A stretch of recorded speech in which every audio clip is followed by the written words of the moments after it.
सिलु र किरणले कार्यक्रममै बोल्न नहुने कुरा बोलेपछि भयो यस्तो हंगामा, थमलामाथि गरे यस्तो हमला। दर्शक पनि यसैबारे पछिल्लो समयको नयाँ अपडेट समाचार ल्याएर तपाईहरूमाझ उपस्थित भइसकेका छौं। यस समाचारलाई अन्तिमसम्म हेर्नुहोला, साथै सम्पूर्ण नेपालीमाझ पुर्याउन सक्दो शेयर गरी सबै सामु पुर्याउनुहोला। यदि हाम्रो च्यानललाई सब्स्क्राइब गर्नुभएको छैन भने सब्स्क्राइब गर्नुहोला, साथै हामीसँग जोडिनुहोला। आउनु सब समाचारतर्फ लागौं। नेपालको रियालिटी शो ब्लाइन्डेडबाट जोडी बनेका सिलु र किरणले कार्यक्रममै बोल्न नहुने कुरा बोलेपछि भयो यस्तो हंगामा, थमलामाथि यस्तो हमला गरेका छन्।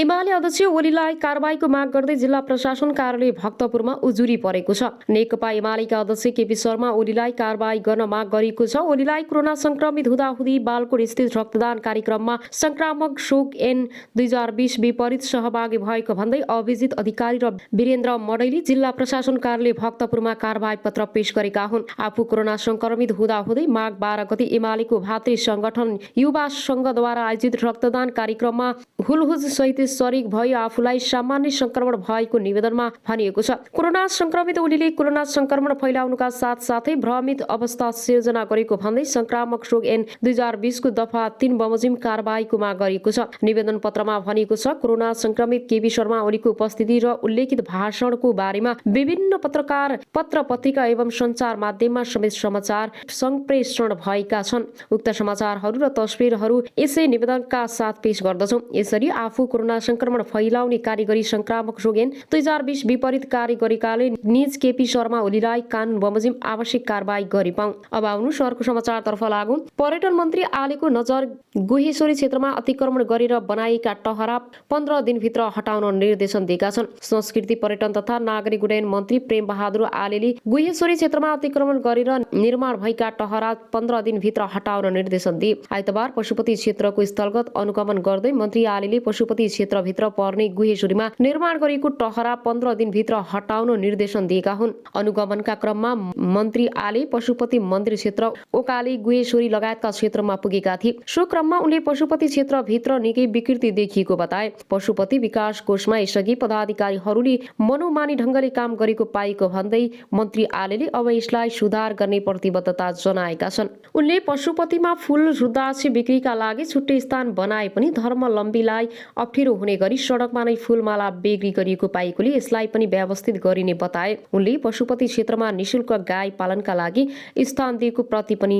आपत्ति जनाएका छन्। अब आउनु अर्को समाचारतर्फ लागौं। नेतृत्वले सबै पक्षलाई नसमेटी राप्रपा दुर्घटनामा पर्न सक्छ थापा। राप्रपाका पूर्व अध्यक्ष कमल थापाले वर्तमान नेतृत्वले सबै पक्षलाई नसमेटी पार्टी दुर्घटनामा पर्ने चेतावनी दिएका छन्। आइतबार अध्यक्ष राजेन्द्र लिग्देनलाई पत्र लेख्दै थापाले पार्टीलाई दुर्घटनाबाट जोगाउन मुख्य जिम्मेवारी अध्यक्षको भएको स्मरण गरेका छन्। तपाई पार्टीको गरिमामय अध्यक्ष पदमा निर्वाचित भइसक्नु भयो। मैले निर्वाचन परिणामलाई चुनौती दिएको छैन। आउँदो 5 वर्ष तपाईले नै पार्टीलाई हाँक्ने हो, थापाले पत्रमा लेखेका छन्। सबैलाई समेटेर पार्टीलाई दुर्घटनाबाट जोगाउने पनि तपाईको मुख्य जिम्मेवारी हो। गत मङ्सिरमा भएको एकता महाधिवेशनमा थापालाई पराजित गर्दै लेख्देन राप्रपाको अध्यक्षमा निर्वाचित भएका थिए भने थापाले पूर्व राजा ज्ञानेन्द्र शाह र निर्मला निवासले राप्रपाको निर्वाचन प्रक्रियामा हस्तक्षेप गरेर आफूलाई हराएको आरोप लगाउँदै आएका छन्। आइतबार लेखेको पत्रमा समेत अध्यक्ष थापाले पूर्व राजा ज्ञानेन्द्रको नाङ्गो हस्तक्षेपको विरोध गर्नु राजस्थान प्रतिको विरोध नभएको स्पष्ट पारेका छन्। पार्टीको आन्तरिक मामिलामा निर्मला निवास र राजा ज्ञानेन्द्रको नाङ्गो हस्तक्षेपको विरोध गर्नु, पार्टीलाई रिमोट कन्ट्रोलबाट चलाउन चाहने योजनालाई अस्वीकार गर्नु तथा पार्टीलाई भजन मण्डली हुनबाट रोक्नु राज संस्थाको विरोध होइन। पत्रमा भनिएको छ, संवैधानिक राजस्व राज संस्था सुइदीको प्रजातन्त्रको पक्षमा अझ सशक्त रूपमा प्रस्तुत हुन त्यो अनिवार्य शर्त हो। राप्रपा राष्ट्रवादी र प्रजातन्त्रवादी मान्यता बोकेका स्वाभिमान जनताको पार्टी हो। यसलाई त्यही रूपमा कायम राख्नुपर्छ। थापाले राप्रपा सक्रिय र निरङ्कुश राजतन्त्रको पक्षमा नभएको विषयलाई स्पष्टसँग भन्न हिचकिचाउनु नहुने बताएका छन्। राज संस्था प्रतिको हाम्रो आस्था सैद्धान्तिक निष्ठा हो। राज संस्था पार्टी राजनीति भन्दा माथि सबैको साझा भएर रहन सक्नुपर्छ, थापाले पत्रमा लेखेका छन्। थापाले पार्टीको कार्यक्रमहरूबाट आफूलाई अलग्याउने काम भइरहेको भन्दै आक्रोश व्यक्त गरेका छन्। पार्टीको बृहत हित र एकतालाई अक्षुण्ण राख्ने पवित्र उद्देश्यका साथ मैले उठाएको सैद्धान्तिक राजनीतिक एवं सांगठनिक विषयलाई सम्बोधन गर्नुको सट्टा तपाईले मेरो पत्रलाई रद्दीको टोकरीमा फालिदिनु भएको छ। थापाले लेखेका छन्, महाधिवेशनपछि पार्टीका कुनै पनि कार्यक्रममा मलाई संलग्न गराएको छैन। पार्टीका कार्यक्रम र गतिविधि बारे मलाई कुनै सूचना र जानकारी समेत दिएको छैन। यो योजनाबद्ध रूपमा मलाई अलग्याउने प्रयास भइरहेको देख्छु। थापाले एकपछि पूर्वाग्रही र समाजवेशी मान्यता विपरीत केन्द्रीय कार्य समितिको विस्तार, राष्ट्रिय सभा निर्वाचनमा अवलम्बन गरिएको हचुवा नीति, स्थानीय तहको निर्वाचन तयारीमा सुस्तता आदिको कारण पार्टीको भविष्यबारे थप चिन्ता बढेको बताएका छन्। पार्टीको ऐतिहासिक एकता महाधिवेशनपछि पार्टीले गति लिने अपेक्षा गरेको थियो, तर अहिले परिस्थिति बिस्तारै निराशाजनक हुँदै गइरहेको देखिन्छ, थापाले भनेका छन्। अब आउनुहोस् अर्को समाचारतर्फ लागौँ।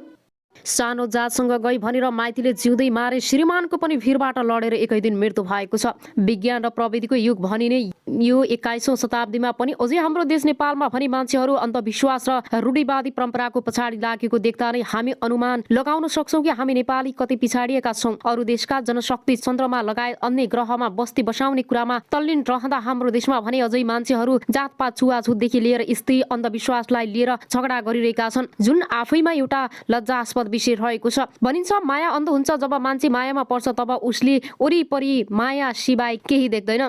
ऊ आफ्नो मायाको लागि जुनसुकै हद पार गर्न तयार हुन्छ, तर यसरी सीमा भन्दा धेरै गरिएको माया बिरलै मात्र सफल हुन्छ। इलाम घर भएकी कुमारी तामाङले पनि म्याग्दी घर भएका तीर्थबहादुर परिवार नाम गरेका एक पुरुषसँग माया लाउँछिन्, तर अरूको मायाले सार्थकता भनी पाउन सक्दैन। पहिले त उनीहरू दुई फरक जातका घर परिवारको समर्थन बिना नै उनीहरूले आफू खुसी विवाह गर्छन्। आफू खुसी गरेको विवाहबाट पनि कुमारीलाई खुसी मिल्दैन।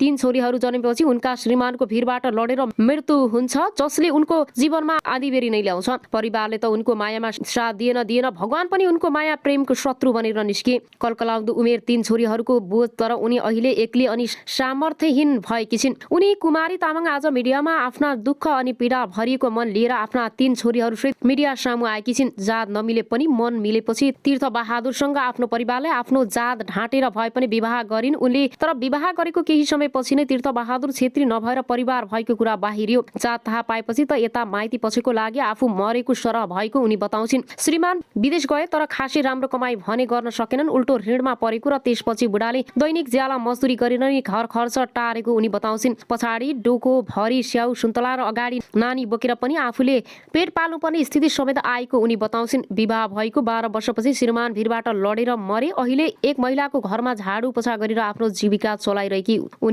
अब आउनुहोस् अर्को समाचारतर्फ लागौँ। संसदबाट एउटा कानुन पनि पास गराउन सक्ने अवस्थामा सरकार नरहेको भन्दै उनले भने अहिलेको राज्य अवस्थालाई नै असफलतातर्फ लैजाने प्रयासहरू क्रियाशील भइरहेको देखिन्छ। यस्तो अवस्थामा यो गठबन्धन गम्भीर नहुने हो भने, विकास नखोज्ने हो भने गठबन्धनको औचित्यमाथि प्रश्न उठ्न सक्छ। सञ्चार मन्त्री कार्कीका अनुसार ऐन संशोधन गर्न आवश्यक भए त्यसको प्रक्रिया अघि बढाउन पनि बैठकले सरकारलाई सुझाव दिएको छ। सोनम 4748 मतभारसहित विजयी भएका थिए भने गठबन्धनबाट उठेका जनता समाजवादी पार्टीका हेमराज राईलाई त्यहाँ 5 दलबाटै धोका भयो। प्रदेशतर्फ सोनामले 42 जना सांसदको 2016 मतभार ल्याउन सफल भएका थिए। पराजित जसपाका हेमराज राईले 49 सांसदको 2352 मतभार ल्याए। राईले यो हारलाई आफ्नै व्यक्तित्वको कारण पनि भनेर चित्त बुझाएका छन्। साथै प्रदेशमा सोनमले एमालेबाट एक्लै जित निकाल्दा पनि निराश भएनन्। हेमराज उनी जयन्तीलाई भेट्न शुक्रबार विराटनगर स्थित इस्टर्न स्टार होटल पुगे। नाताले दाजु पनि एकै गाउँका हेमराजले हार्दा जयन्तीलाई चित्त दुखेको रहेछ।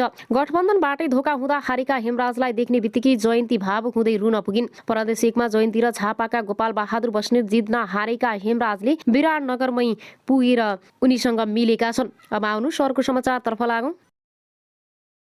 भ्रष्टाचारको आरोप नलगाउनुहोस्, भ्रष्टाचार गर्नुभन्दा झुन्डिएर मर्न तयार छु भनेर धुर्मुसले एका बिहानै भनेका छन्। हास्य कलाकार तथा सामाजिक अभियन्ता सीताराम कटेल र कञ्जुना घिमिरेको सामाजिक संस्था धुर्मुसुन्तली फाउन्डेसन नेपालमा अन्तर्राष्ट्रिय क्रिकेट मैदान निर्माण गर्ने भएको थियो र अहिले काम निकै अगाडि पुगे पनि आर्थिक अभावले खासै काम गर्न पाएका छैनन्। सामाजिक सञ्जाल फेसबुक मार्फत धुर्मुसुन्तलीले उक्त कुरा सार्वजनिक गरेका थिए भने यसअघि धुर्मुसुन्तलीले क्रिकेट स्टेडियम बनाउने चर्चा चल्दै आएको र स्वयं धुर्मुसुन्तलीले पनि चासो देखाएका थिए, जसमा उनका भाइ कुमार कटेल जिग्री पनि यस विषयमा ठूलो चासो देखाउँदै आएका थिए भने फलस्वरूप उनले उक्त ठूलो घोषणा गरेका थिए। तर अहिले धुर्मुस र सुन्तलीलाई भ्रष्टाचारको आरोपमा मुद्दा गर्दा गरिएको छ। रङ्गशाला निर्माणका क्रममा भ्रष्टाचार भएको भन्दै फाउन्डेसनलाई मुद्दा हालिएको हो। यसरी मुद्दा लागेपछि अब उनीहरूको फाउन्डेसनले के खेप्नु पर्ने हो र लगाइएको आरोप साबित होला कि नहोला त्यो भन्ने हेर्न बाँकी छ। भर्खर धुर्मुसले आफ्नो अभिव्यक्तिमा भनेका छन्, यदि मैले कुनै पनि परियोजनामा त्रुटि कमी कमजोरी गरेको रहेछु र कहीँ अनियमितता